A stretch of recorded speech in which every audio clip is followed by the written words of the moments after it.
Os games e a cultura pop dos anos 80 e 90 pelos olhos de quem viveu a época. No meu tempo as coisas eram diferentes, o meu livro já está em pré-venda. Garanto o seu agora mesmo pelo link que está na descrição. Daí beleza, eu sou o Velberan e estou aqui para falar mais uma vez de livros. Desta vez um livro sobre quadrinhos, e que livro!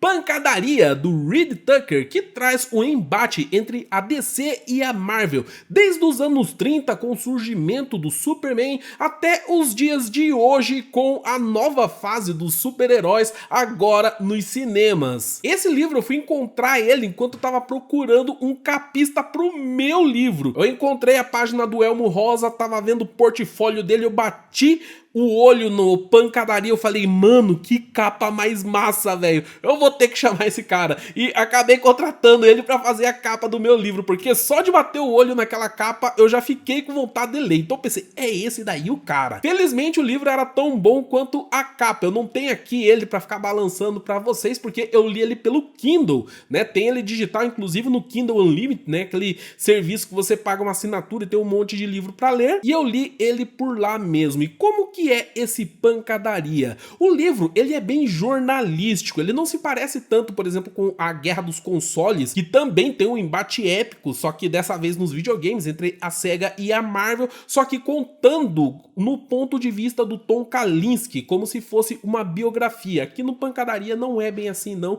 é o Reed Tucker mesmo narrando os acontecimentos para você de uma forma bem jornalística. E no começo do livro ele é um tanto quanto complicado de ler, porque ele vai falando dos acontecimentos lá dos anos 30, dos anos 40, vai jogando um monte de nomes de pessoas influentes lá naquela época e fica até difícil de saber quem que é quem quando eles estão falando. Porém, passado uns 2 capítulos, essa parte mais intrucada fica para trás e fica uma leitura mais agradável de ler. Todos os fatos do livro foram tirados de revistas, livros e matérias e também entrevistas que as personalidades que aparecem no livro, o autor fez um compilado de tudo isso daí para entregar informações bem precisas e também curiosidades que tá em falta pra gente saber por aí, como por exemplo os bastidores da DC durante os anos 30, 40 e 50, quando eles dominavam o mercado de quadrinhos. Basicamente chegou o Super-Homem inventando os super-heróis e aquilo lá revolucionou completamente o mercado de revistas em quadrinhos, que antes podia ser coisas de humor,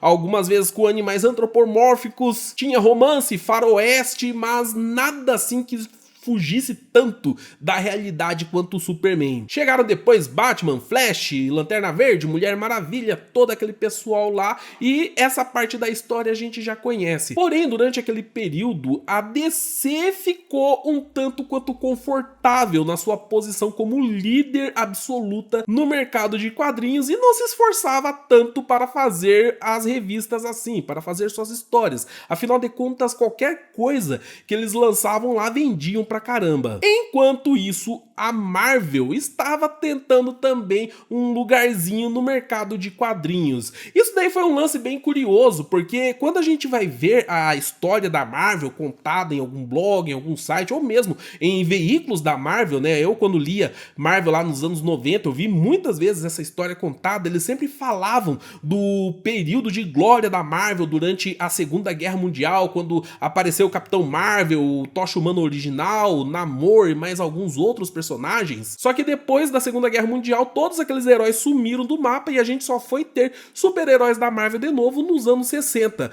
Mas o que a Marvel ficou fazendo durante esses 20 anos aí? Então, eles achavam que quadrinhos de super-heróis estavam fora de moda, que só a DC que conseguia vender isso daí mesmo, e voltaram a publicar outras coisas.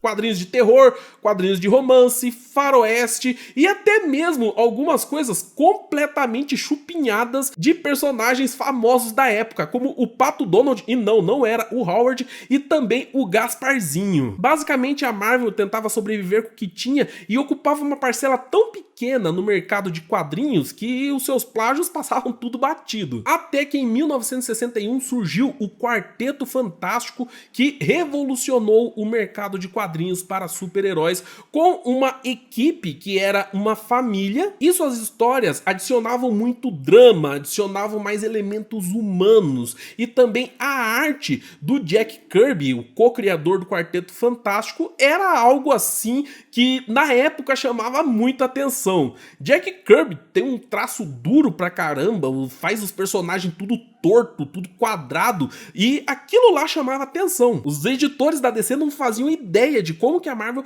fazia sucesso com aqueles traços, afinal de contas os quadrinhos da DC eram muito melhores desenhados, mas parece que o público lá dos anos 60 não estava vendo só os traços, mas também o que as imagens representavam. Tudo isso daí saiu da cabeça do Stan Lee, que entrou pra Marvel como um office boy do Jack Kirby, conseguiu algumas promoções, começou a escrever quadrinhos, lá daquela época meio conturbada da Marvel mesmo, até que ele criou junto com o Jack Kirby o Quarteto Fantástico e a partir daí vários outros super-heróis. Uma coisa que foi muito bem narrada no livro foi a criação do universo de super-heróis que veio da Marvel. A DC, mesmo sendo muito antiga, ela era toda dividida. Cada revista tinha o seu próprio editor e esses editores costumavam ser muito ciumentos com as suas publicações. Às vezes tinha crossover, né? O Super-Homem aparecer no gibi do Batman, do Lanterna Verde, coisa assim, mas eram coisas pontuais que não dava pra dizer que era um universo se formando mesmo. Já na Marvel isso foi completamente diferente. Homem-Aranha aparecia no gibi do Quarteto Fantástico, o Quarteto Fantástico aparecia no gibi do Homem-Aranha, e os acontecimentos de uma revista tinham influências na revista dos outros. O que acontecia com isso daí? Em vez de uma pessoa lá que só gosta do Homem-Aranha ler só o Homem-Aranha, ele ia ler lá Quarteto Fantástico também, pra ficar inteirado do universo inteiro. Isso só foi mudar pra DC lá nos anos 80, quando eles decidiram destruir todo o cenário que eles tinham na DC lá e criar um universo único depois dos eventos da Crise nas Infinitas Terras. Por isso que Crise nas Infinitas Terras tá entre as mega sagas mais importantes da história dos quadrinhos. Mas até chegar nisso daí, que foi um evento também muito bem narrado no livro, teve muito chão ainda. A Marvel foi ganhando popularidade e a DC achava que ela não ia pra frente, mas foi. Ainda no final dos anos 60, a Marvel conseguiu passar as vendas da DC e a partir daí, somente uma ou duas vezes na história a DC conseguiu passar as vendas da Marvel de novo. E foi a DC que teve que correr atrás do prejuízo. Em Pancadaria está narrado muito bem todas as manobras que a Marvel e a DC faziam, uma para tentar superar a outra.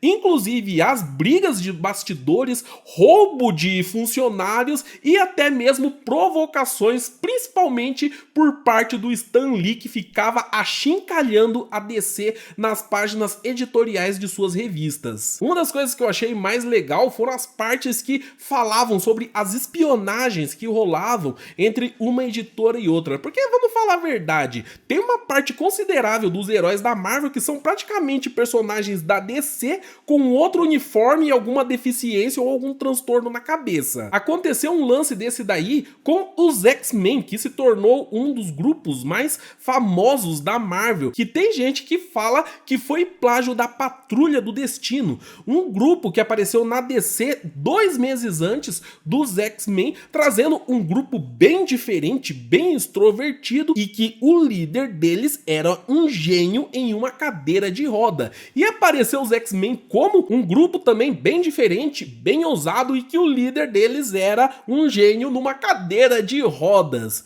A própria DC na época falou, não acho que não foi plágio dessa vez, porque não teria como eles elaborarem o grupo, fazer a revista, editar e lançar apenas em 2 meses, né? Porque foi o intervalo entre uma estreia e outra. Porém, depois eles descobriram que tinha funcionário dentro da DC passando informações para Marvel. Então ficou essa suspeita de que essa pessoa tinha conseguido as informações sobre o desenvolvimento da Patrulha do Destino e passou lá para o Stan Lee, que daí foi lá e criou os X-Men. Antes desse acontecimento, os editores e até mesmo alguns escritores das duas produtoras confraternizavam bastante, iam jogar tênis junto, iam almoçar junto, tal, não tinha rivalidade entre os funcionários. Mas conforme o bicho foi pegando, teve roubo de informação ou acusações de roubo de informação e tudo mais, as duas produtoras produtoras começaram a inviabilizar que os funcionários tivessem alguma relação e até mesmo começaram a promover a rixa entre eles. A Marvel começou a dominar por cima da DC no finalzinho dos anos 60 para o início dos anos 70, vendendo muito mais quadrinhos do que eles, só que o mercado de quadrinhos no geral começou a diminuir. Porém, a DC conseguiu fazer acordo com algumas lojas especializadas em quadrinhos para vender algumas edições diretamente para eles, o que eles chamam de publicação direta. E isso daí praticamente salvou a indústria dos quadrinhos e modificou muito ela, desde aquela época até hoje praticamente. Por quê? Porque quando uma editora manda suas revistas para as bancas pegam como consignado. Então aquilo que eles não vendem, eles devolvem para a editora, não vão pagar nada com isso daí, é prejuízo para a editora, fora que também sempre acontece de voltar edições em mau estado, molhado, amassado e tudo mais, que a editora não vai poder revender. Então isso daí é tudo prejuízo mesmo. Com a venda direta é diferente. Eles vão vender o produto para as lojas, aquilo lá vai ficar no estoque das lojas e as lojas que vão ter que se virar para vender. Mesmo que passe 10 anos lá, se tá lá na prateleira ainda, o lojista que vai ter que se virar com aquele produto. A vantagem desse método é que eles não precisavam mandar cópias a mais para as bancas, torcendo para que elas vendessem. Eles podiam imprimir exatamente o número de quadrinhos de venda direta e só vender aquilo lá mesmo. E como as pessoas que iam para essas lojas de quadrinhos eram entusiastas, eram pessoas que consumiam mais quadrinhos, não alguém que estava andando na rua e vou pegar um gibizinho lá para ler, essas vendas diretas viabilizaram as que hoje a gente chama de graphic novels, que são as edições de quadrinhos com uma história mais elaborada, com um tratamento melhor na arte, na própria impressão, no próprio material deles. Um dos primeiros que surgiu nesse formato foi o Ronin, do Frank Miller, que, segundo o livro lá, não bateu tão bem quando chegou assim, mas depois o Frank Miller fez o Cavaleiros das Trevas, também nesse formato para vendas diretas, e aí a gente viu no que deu. Apesar da Marvel vender mais quadrinhos do que a DC ainda conseguia mais dinheiro por conta da fama dos seus super-heróis. O Super-Homem mesmo, em qualquer canto do mundo que você for com aquele S, vai ter alguém reconhecendo como Super-Homem. Com isso daí, eles conseguiam fazer mais merchandise e também vender programas para TV, inclusive lá a famosa série do Batman, né, que rendeu muito dinheiro para DC por causa daquela série, mas não influenciou tanto assim nas vendas dos quadrinhos do Batman da época. E o livro trata bem dessa parte também, tanto das séries quanto desenhos animados e também os filmes. Teve várias bombas que saíram dos super-heróis e dá pra dizer assim que até os anos 90 mais ou menos, só vingou mesmo no cinema os dois primeiros filmes do Super-Homem, do Christopher Reeves, que eram extraordinários, e também o primeiro filme do Batman, que foi um assombro de bilheterias. Todos os outros foram produções de baixo orçamento, de segundo, terceiro escalão, e acabou até envergonhando em algumas vezes a produtora. Teve um filme do Quarteto Fantástico que tava tão bizarro que a Marvel comprou ele pra nunca ser exibido, mas ainda assim foi vazado e tem por aí na internet. Justamente por isso a Marvel vendeu direitos de alguns de seus personagens a preço de banana para algumas produtoras de cinema, inclusive lá Homem-Aranha, Quarteto Fantástico, os Mutantes, todos eles por aí vai. Eles fizeram os contratos, tudo que nem o nariz, porque na época que eles venderam isso daí, não valia muita coisa. Afinal de contas, os filmes de super-heróis não davam muito certo e ninguém imaginou que um filme tipo do Pantera Negra ia faturar 1 bilhão de bilheteria. A parte final do livro, quando fala que a relevância dos quadrinhos caiu loucamente, assim, os quadrinhos hoje nem se compara ao que era há 20, 30 anos atrás, e em vez disso, os personagens são mais conhecidos por causa dos filmes nos cinemas. Toda essa parte aí, eles passam super rápido, e como é uma história mais contemporânea, coisa que a gente tá acompanhando, né, quem pelo menos tem lá mais de 20, 30 anos aí, tá acompanhando aí, então no livro eles passaram muito por cima dessas partes, mas a história até os anos 2000 tem muito detalhe, muitas curiosidades, muitas histórias de bastidores bem interessantes, tudo com uma pegada bem jornalística, citando as fontes de onde ele tá tirando aquelas informações, não tem nada tirado da bunda lá, então é um material muito interessante para quem gosta de quadrinhos, para quem gosta de super-heróis. Eu lia muito quadrinho na época que era da editora Abril, que lançava ao mesmo tempo os gibis da Marvel, os gibis da DC, e sabia que tinha uma concorrência entre as duas editoras, mas eu não imaginava que fosse tão grande, porque tudo isso daí a gente não viu aqui no Brasil. Então pra mim valeu bastante a pena ler o livro e fica aí mais uma indicação do Não Repare na Bagunça pra vocês, beleza? Deixa um comentário pra nós se você já conhecia, se você já leu esse livro, o que você achou dele, clique no gostei, compartilhe o vídeo com os seus amigos e se essa é a primeira vez que você está por aqui, inscreva-se para acompanhar os lançamentos. Eu vou ficando por aqui, nos vemos no próximo vídeo, falou!